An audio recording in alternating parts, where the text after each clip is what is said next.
Happy birthday ರಿಷಭಣ್ಣ ಅಂತ ಹೇಳುವಾಗನೇ ಅವರು start ಮಾಡೋದು ಅಲ್ಲಿಂದ. ಸಿನಿಮಾ ಇಂಡಸ್ಟ್ರಿಗೆ ಕಟ್ಸಿರೋದು ರಿಷಭಣ್ಣ. ಈಗ ಸೆಕೆಂಡ್ ಸಿನಿಮಾನು ರಿಷಭಣ್ಣನೇ ಮಾಡ್ತಿದ್ದಾರೆ. ಅದೇ ಒಂದು ನಂಗೆ ದೊಡ್ಡ ಭಾಗ್ಯ.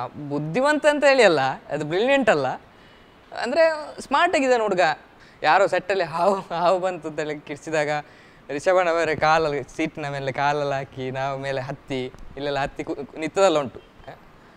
ಮತ್ತು ನಮ್ಮ ಈ ಇದು ಉಂಟಲ್ಲ, ಅದಕ್ಕೇನು ಹೇಳೋದು, ದೈವ ಆರಾಧನೆ ಇದೆಲ್ಲ ದೈವದ್ದು ಇದೆಲ್ಲ ಮಾಡಬೇಕಾದ್ರೆ ತುಂಬ ಸ್ಟ್ರಿಕ್ಟಾಗಿದೆ. ಶೂಟ್ 60% ಶೂಟ್ ಇದ್ದಿದ್ದು ನೈಟಲ್ಲೇ. ನಿಮ್ಮ ಸೆಟ್ ನೋಡಲಿಕ್ಕೆ ಭಾರಿ ಖುಷಿ ಆಗ್ತದೆ ಮಾರೆ ಹೊರಗಿಂದ. ನೀವು ಒಂದು ಆ ಹಳ್ಳಿಯವರು ಆಗ್ತೀರಾ ಸಿನಿಮಾ ನೋಡಿದಾಗ, ಸೀರಿಯಸ್ ಹೇಳ್ತಾನೆ. ಹಾಯ್ ಹಲೋ ನಮಸ್ಕಾರ, ನಾನು ರಂಜನ್, ಸರ್ಕಾರಿ ಹಿರಿಯ ಪ್ರಾಥಮಿಕ ಶಾಲೆ ಕಾಸರಗೋಡು, ಅದರ ದಡ್ಡ ಪ್ರವೀಣ. ಈಗ ಕಾಂತಾರ ಅಂತ ಒಂದು ಸಿನಿಮಾ ಬರ್ತಾಯಿದೆ ಸೆಪ್ಟೆಂಬರ್ 30ಕ್ಕೆ.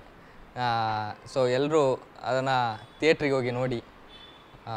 ತುಂಬ ಫ್ಯಾಂಟಾಸ್ಟಿಕ್ ಆಗಿ is a bunch of cultures ಅದನ್ನು ಇಟ್ಟಿದ್ದಾರೆ.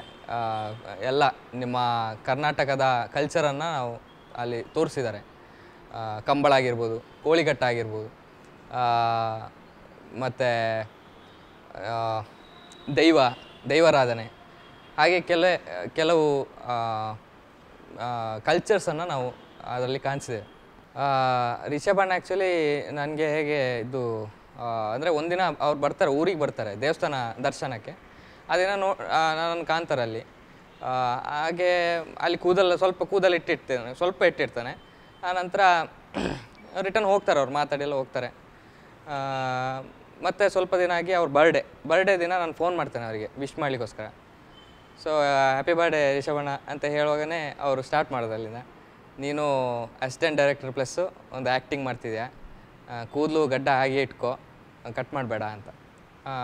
ಆನಂತರ ಅಲ್ಲಿಂದ ಕೂದಲು ಹಾಗೆ ಬಿಡ್ಲಿಕ್ಕೆ ಸ್ಟಾರ್ಟ್ ಮಾಡ್ತಾನೆ.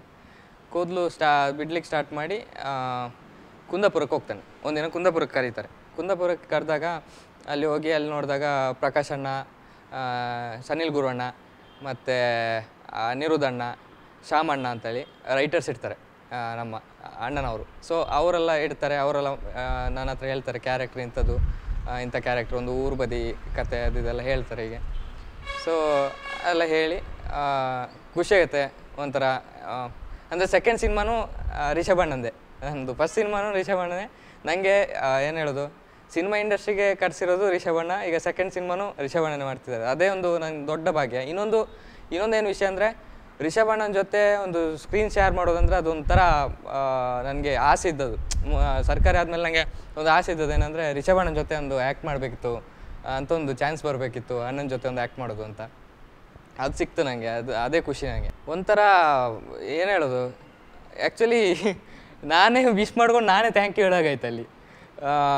ಅವರೇ ಸರ್ಪ್ರೈಸ್ ಕೊಟ್ಟರು. ಒಂಥರ ನನಗೆ ಏನು ಹೇಳೋದು, ಫುಲ್ಲು ನರ್ವಸ್ ಅಂತಲ್ಲ, ಒಂದು ಖುಷಿ ಇಲ್ಲ ಅಲ್ಲ, ಸರ್ಪ್ರೈಸ್ ಆಗಿ ಅಂತ ಗೊತ್ತಿಲ್ಲ, ಫುಲ್ ಬಾಡಿ ಶಿವರಿಂಗ್ ಆಗ್ತಾಯಿತ್ತು.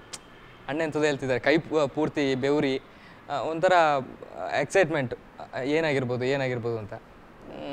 ಆನಂತರ ಅಲ್ಲಿ ಹೋದ ಮೇಲೆ ಅಂದರೆ ಪ್ಲಸ್ ಎಂತಂತ ಹೇಳಿದರೆ, ನನಗೆ ಆ್ಯಕ್ಟಿಂಗ್ ಕಲಿಸಿದ್ದು ರಿಷಭಣ್ಣ ಫಸ್ಟಿಗೆ. ಸೊ ನಾನು ಆ್ಯಕ್ಟಿಂಗ್ ಅಂತ ಕಾಣಿಸಿರೋದೇ ರಿಷಭಣ್ಣ. ಅದಕ್ಕಿಂತ ಮುಂಚೆ ಏನೂ ಮಾಡಲಿಲ್ಲ.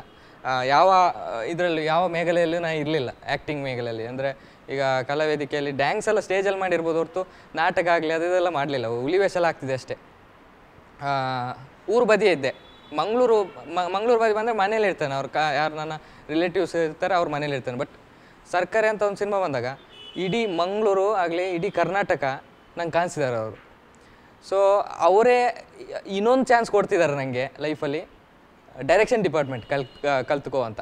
ಅಂದರೆ ಈಗ ನಾನು ಇದು ಆ್ಯಕ್ಚುಲಿ ಕೆಲಸ ಮಾಡುವಂಥದ್ದು ಹಾಗೆ ಅಲ್ಲ, ಇದು ನೀನು ಕಲೀಲಿಕ್ಕೋಸ್ಕರ ಅಂತ ಹೇಳ್ತಾರೆ ಅವರು. ಇದು ನೀನು ಲರ್ನ್ ಮಾಡಲಿಕ್ಕೋಸ್ಕರ, ನೀನು ಕಲೀಲಿಕ್ಕೋಸ್ಕರ ನೀನು ಕಲಿ ಇದನ್ನು ಅಂತ ಹೇಳ್ತಾರೆ. ಸೊ ಆ ಒಂದು ಆಪರ್ಚುನಿಟಿ ನನಗೆ ಸಿಕ್ಕಿದೆ ಅಂದರೆ ಅದು ದೇವರ ಇದು ಋಣೆ. ಆ ಪಾತ್ರ ಅಂದರೆ ಒಬ್ಬ ಎಂತ ಹೇಳೋದು, ಒಂದು ಊರು ಬದಿ ಇರುವಂಥ ಒಂದು ಹುಡುಗ, ಊರು ಬದಿಯಲ್ಲಿ ಹೇಗಿರ್ತಾರೆ ಆ ಟೈಪಲ್ಲಿ ಒಂದು ವಿಲೇಜ್ ಒಂದು ಇದರಲ್ಲಿ ಹುಡುಗ. ಸೊ ಅವ್ರ ಜೊತೆ ಇರ್ತಾರೆ, ಒಂದು ಆಟ ಆಡ್ತಾನೆ, ಮಸ್ತಿ ಮಾಡ್ತಾನೆ ಅಲ್ಲಿ. ಸೊ ಆಚೀಚೆ ಓಡ್ತಾನೆ, ಇವ್ರ ಜೊತೆ ಇರ್ತಾನೆ. ದೊಡ್ಡವ್ರ ಜೊತೆ ಒಬ್ಬ ಚಿಕ್ಕ ಹುಡುಗ ಅಂತ ಆ ಟೈಪಲ್ಲಿ ಇರ್ತಾನೆ ಓಡಾಡ್ತಾ. ಇಂಥದ್ದೊಂದು ಒಂದು ಕ್ಯಾರೆಕ್ಟರ್. ಎಂಜಾಯ್ ಮಾಡಿದೆ, ತುಂಬ ಎಂಜಾಯ್ ಮಾಡಿದೆ. ಯಾಕಂದರೆ ಒಂದು ಕೂದಲಿಟ್ಟು ನನಗೆ ಕೂದಲಿಟ್ಟು ಒಂದು ಸಿನಿಮಾದಲ್ಲಿ ಮಾಡಲಿಕ್ಕೆ ಅಂದರೆ ಒಂದು ಕೂದಲಿಟ್ಟು ಎಷ್ಟು ಕೂದಲಿಟ್ಟಿದ್ದೇನೆ ನಾನು ಒಂಥರ ಬೇರೆ ಲುಕ್ ವೈಸ್ ಬೇರೆ ಬರ್ತಾ ಇದ್ದಾನೆ ಅಂತೇಳಿ ಒಂದು ಫೀಲ್ ಆಯಿತು. ಮತ್ತು ಡೈರೆಕ್ಷನ್ ಡಿಪಾರ್ಟ್ಮೆಂಟಲ್ಲೂ ಕೆಲಸ ಮಾಡಲಿಕ್ಕೆ ಭಾರಿ ಖುಷಿ ಆಯಿತು. ಒಂಥರ ಓಡಾಡಲಿಕ್ಕೆ ಆಚೀಚೆ ಓಡಾಡಲಿಕ್ಕೆ ಆ ಥರ ಒಂದು ಅಂದರೆ ತುಂಬ ಹೆಲ್ಪ್ ಮಾಡ್ತಿದ್ರು ನನಗೆ ಅಸೋಸಿಯೇಟ್ಸ್ ಎಲ್ಲ. ನನ್ನ ಅಸೋಸಿಯೇಟ್ಸ್ ಎಲ್ಲ ತುಂಬ ಹೆಲ್ಪ್ ಮಾಡ್ತಿದ್ರು ನನಗೆ. ಏನೇ ಡೌಟ್ ಇದ್ರು ಕ್ಲಿಯರ್ ಮಾಡ್ತಿದ್ರು. ತುಂಬ ತುಂಬ ಅಂತಲ್ಲ, ನನಗೇನು ಒಂಚೂರು ಕಲ್ತಾಗಾಯಿತು ಅಲ್ಲಿ ಏನೇನು ಕತೆ ಹೇಗೆ ಶೂಟು. ಮೊದಲು ಸರ್ಕಾರಿ ಟೈಮಲ್ಲೆಲ್ಲ ಏನು ಗೊತ್ತಿರಲಿಲ್ಲ, ಕ್ಯಾಮರಾ ಮುಂದೆ ಸುಮ್ಮನೆ ಇದು ಮಾಡ್ತಿದ್ದೆ ಅಷ್ಟೇ ಹೊರತು ಬ್ಯಾಕ್ ಏನಾಗ್ತಿದೆ ಅಂತ ಗೊತ್ತಿಲ್ಲಲ್ಲ. ಇದೆಲ್ಲ ಗೊತ್ತಾಗ್ತಾ ಬಂತು. ವ್ಯತ್ಯಾಸ ಅಂದರೆ ಇವಾಗ ಅದೊಂಥರ ಬೇರೆ ಥರ. ಅವನೊಬ್ಬ ದಡ್ಡ ಆಗಿದ್ದ ಅಂತ ಹೇಳಿದರೆ ಆ ಥರ ಇದ್ದರೆ ಇವನು ಸ್ವಲ್ಪ ಕೀಟ್ಲೆ, ಇವನು ಚೂರು ಸ್ವಲ್ಪ ಸ್ಮಾರ್ಟ್ ಇವನು ಈಚೆ ಅಂಥೇಳಿ ಆ ಥರ ಒಂದು ವ್ಯತ್ಯಾಸ ಇತ್ತು. ಇನ್ನೊಂದು ವಿಷಯ ಅಂತೇಳಿದರೆ ಅಲ್ಲಿ ನನಗೆ ಅಷ್ಟು ಡೌಟ್ಸ್ ಇತ್ತು, ತುಂಬ ಡೌಟ್ಸ್ ಇತ್ತು. ಇದರಲ್ಲಿ ಅಷ್ಟು ಡೌಟ್ಸ್ ಇಲ್ಲ ಅಂತ. ಬುದ್ಧಿವಂತ ಅಂತ ಹೇಳಿ ಅಲ್ಲ, ಅದು ಬ್ರಿಲಿಯಂಟ್ ಅಲ್ಲ, ಅಂದರೆ ಸ್ಮಾರ್ಟಾಗಿದ್ದಾನೆ ಹುಡುಗ, ಓಡ್ತಾನೆ ಬರ್ತಾನೆ ಮಾತಾಡ್ತಾನೆ ಈ ಥರ ಇದ್ದಾನೆ ಅಂತ. ಅದರಲ್ಲಿ ಹಾಗಿರಲಿಲ್ಲ, ಒಂಚೂರು ಸೈಲೆಂಟ್ ಆಗಿದ್ದಲ್ಲ. ಇದರಲ್ಲಿ ಒಂಚೂರು ಕಿಡ್ಲೆಲ್ಲ ಮಾಡ್ತಾನೆ ಅವನು. ಹಾಗೆ ಹೇಳಿದ್ರೆ ಇದು ಕರ್ನಾಟಕ ಕಲ್ಚರ್ ಬಗ್ಗೆನೇ ಹೇಳೋದು.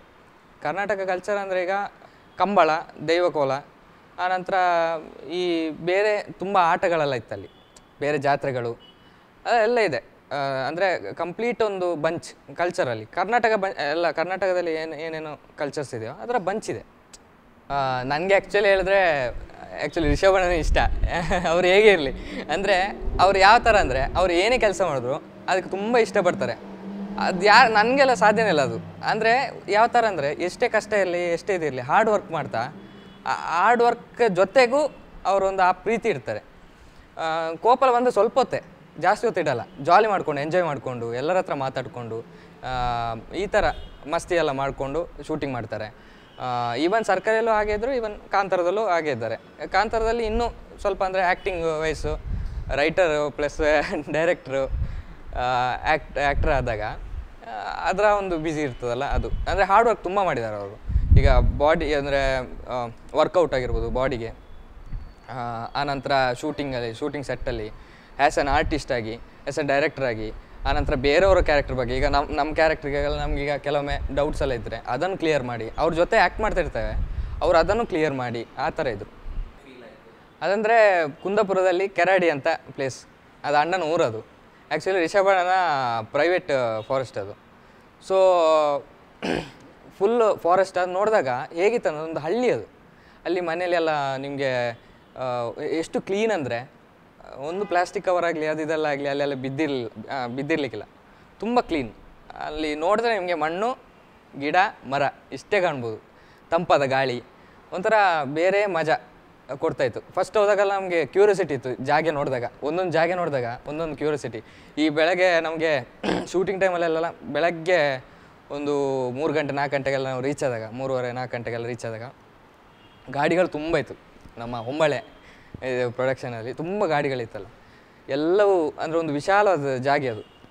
ಒಂದು ಗಾಡಿ ಬರಬೇಕಾದ್ರೆ ಈ ರೋಡು ನಾರ್ಮಲ್ ನಮ್ಮದು ರೋಡಲ್ಲ, ಈ ಹೊಂಡ ಗುಂಡಿಯೆಲ್ಲ ಇರುವಂಥ ರೋಡು. ಅಲ್ಲೆಲ್ಲ ಬರಬೇಕಾದ್ರೆ ಆ ಹೆಡ್ಲೈಟ್ ಹಾಕಿಲ್ಲ ಬರಬೇಕಾದ್ರೆ ಸೂಪರ್ ವ್ಯೂ ಅದು, ಒಂಥರ ಬೇರೆ ಫೀಲ್.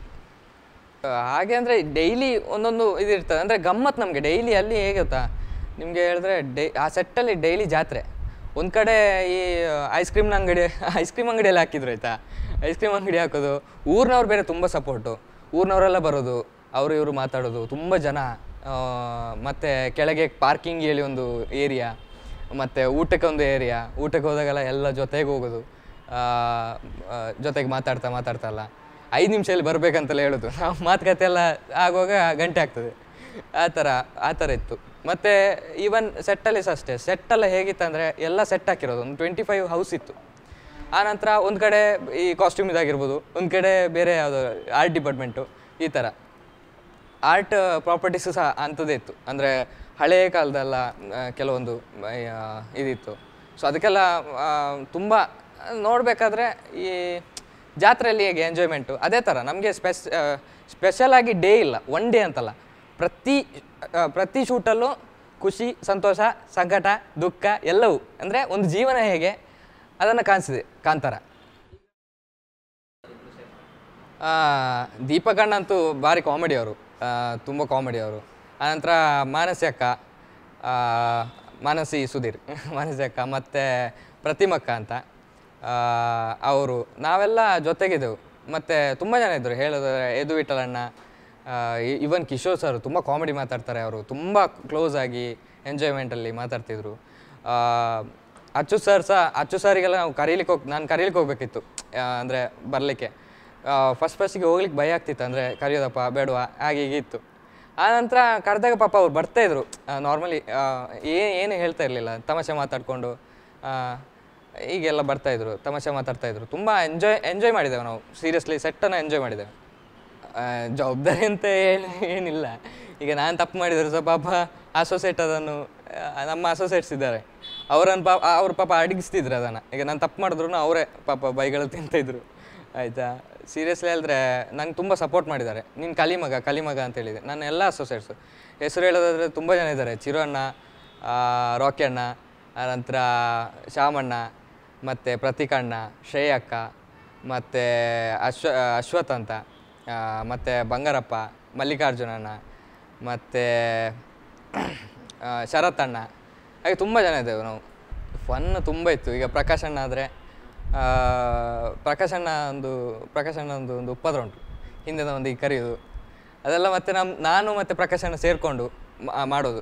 ಬಾಕಿದವರಿಗೆಲ್ಲ ಈಗ ಕರೆದು ಈಗ ಸುಮ್ಮನೆ ನಿಲ್ಲೋದು, ಅವ್ರು ಹಿಂದೆ ತಿರುಗಿ ನೋಡೋದು ಅಂಥದ್ದೆಲ್ಲ ನಂಗೆ ಮಾಡ್ತಾಯಿದ್ದೆ. ನನಗೆ ಯಾವಾಗ ನಾನು ಈಗ ಒಂದು 5 ನಿಮಿಷ ಬಿಟ್ಟು ಮಾಡಿದ್ರು ನಾನು ತಿರುಗಿ ನೋಡೋದು, ಒಂದು ರೌಂಡ್ ಹೊಡಿತಿದ್ದೆ ನಾನು, ಅದಕ್ಕೆ ತಮಾಷೆ ಮಾಡ್ತಾಯಿದ್ರು. ಅಂಥದ್ದೆಲ್ಲ ಶೂಟ್ನ ನಡುವೆ ಇಂಥದ್ದೆಲ್ಲ ಕೆಲವೊಂದು ಆಟಗಳು, ನಗಾಡೋದು. ಲಾಸ್ಟಿಗೆ ಪ್ರಕಾಶ್ ಅಣ್ಣ ಲಾಸ್ಟಿಗೆ ನಂಗೆ ಗೊತ್ತಾಯಿತು ಇವರೇ ಮಾಡೋದು ಅಂತೇಳಿ. ಕರೆದ್ರು ನಾನು ಅಲ್ಲಿಗೆ ನೋಡೋದು. ಲಾಸ್ಟಿಗೆ ಅವ್ರು ಸುಮ್ಮನೆ ಹೊಡಿತಾಯಿದ್ರು ನನಗೆ, ಅಂದರೆ ಅವ್ರದ್ದು ನಡೀತಾ ಇಲ್ಲ ಅಂತ. ಸೊ ಅಂಥದ್ದೆಲ್ಲ ಕೆಲವೊಂದು ಘಟನೆ. ಮತ್ತು ಕಾಮಿಡಿ, ಪುಷ್ಪಣ್ಣಂದು ಕಾಮಿಡಿ, ಅದು ಹೇಳಲಿಕ್ಕೆ ಹೋದ್ರೆ ನಾನು ಹೇಳಿದ್ರೆ ಕಾಮಿಡಿ ಆಗಲ್ಲ ಅದು. ಸೊ ಪುಷ್ಪಣ್ಣಂದು, ದೀಪಕಣ್ಣ ಮೇಕಪ್ ಹಾಕ್ಬೇಕಾದ್ರೆಲ್ಲ ತುಂಬ ಕಾಮಿಡಿ ಮಾಡ್ತಾಯಿದ್ರು. ಅದೆಲ್ಲ ಎಂಜಾಯ್ಮೆಂಟ್ ಆಯಿತು. ಮತ್ತಂತ ಹೇಳಿದರೆ ಹೇಳೋದು ಕೇಳಿದೆ ನಾವು ಊರಲ್ಲಿ, ಅಂದರೆ ಆ ಊರಲ್ಲಿ ಇದೆ ಅದು, ಫಾರೆಸ್ಟ್ ಅಂತಲ್ಲ, ಊರಲ್ಲೇ ಇದೆ. ಅಲ್ಲಿ ನಾರ್ಮಲಿ ಹಾವು ಅಂತ ಎಲ್ಲ ಕಡೆ ಇದೆಲ್ಲ, ಹಾವು ತುಂಬ ಇದು. ಯಾರೋ ಸೆಟ್ಟಲ್ಲಿ ಹಾವು ಬಂತು ಅಂತೇಳಿ ಕಿಡಿಸಿದಾಗ ರಿಷಭಣ್ಣ ಬೇರೆ ಕಾಲಲ್ಲಿ ಸೀಟಿನ ಮೇಲೆ ಕಾಲಲ್ಲಿ ಹಾಕಿ ನಾವು ಮೇಲೆ ಇಲ್ಲೆಲ್ಲ ಹತ್ತಿ ನಿತ್ತದಲ್ಲ ಉಂಟು, ಹಾವು ಬಂತು ಅಂತ.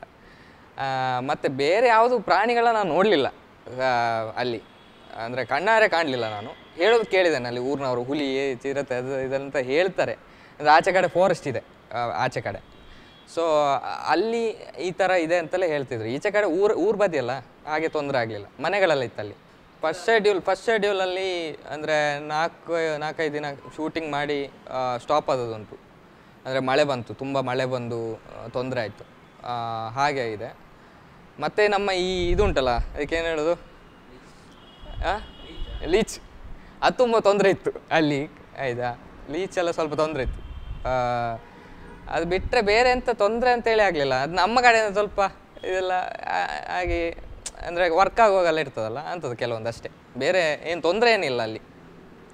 ರಂಜನಿದ್ದಾರೆ ಅಂತ ನೋಡೋದಲ್ಲ, ಕಾಂತಾರ ಅಂತ ಒಂದು ಸಿನಿಮಾ ಕಲ್ಚರ್ ಬಗ್ಗೆ ಅದನ್ನು ನೋಡ್ತಾರೆ ಸೀರಿಯಸ್ಲಿ. ನೀವು ಟ್ರೈಲರಲ್ಲಿ ನೋಡಿರ್ಬೋದು ಹೇಗೆ ಅಂತ. ಪ್ರತಿಯೊಂದು ಕಾಣಿಸಿದ್ದಾರೆ, ಕಾಡು ಹಾಗೂ ಜನರು ಮಧ್ಯೆ ಇರುವಂಥದ್ದು. ಮತ್ತು ನನ್ನ ಪಾತ್ರದಲ್ಲಿ ಅಂತ ಹೇಳಿದಾದರೆ ಏನು ವ್ಯತ್ಯಾಸ ಇಲ್ಲ, ಅಂದರೆ ಲೈಕ್ ನಾರ್ಮಲಿ ನಾನು ಹಾಗೆ ಹೇಳಿದಾಗೆ ಸ್ವಲ್ಪ ಅಷ್ಟೇ. ಮತ್ತು ಒಂಚೂರು ತುಂಬ ಕೂದಲುಂಟು ಅದು ಬಿಟ್ಟರೆ ಬೇರೆ ಏನಿಲ್ಲ. ಅದೇ ನೀವು ಆಲ್ರೆಡಿ ಟ್ರೈಲರ್ ನೋಡಿದ್ದೀರಾ, ನಾನು ಹೇಳಬೇಕಂತಿಲ್ಲ, ಟ್ರೈಲರ್ ನೋಡಿದ್ದೀರಾ. ಆನಂತರ ಸಾಂಗ್ ನೋಡಿದ್ದೀರಾ, ಸಿಂಗಾರಿ ಸಿರಿಯೆ. ಸೊ ಅದರಲ್ಲಿ ಇದೆ ಆಲ್ಮೋಸ್ಟ್ ನಿಮಗೆ ಸಿನಿಮಾ ಯಾಕೆ ನೋಡಬೇಕು ಅಂತ. ಆ್ಯಂಡ್ ಸಿನಿಮಾ ಅದ್ಭುತವಾಗಿ ಬಂದಿದೆ ಅಂತ ಹೇಳ್ತೇನೆ. ನಾಟ್ ಆ್ಯಸ್ ಎ ವರ್ಕರ್, ನಾನು ನೋಡಿದ ಪ್ರಕಾರ ತುಂಬ ಚೆನ್ನಾಗಿದೆ ಅದು.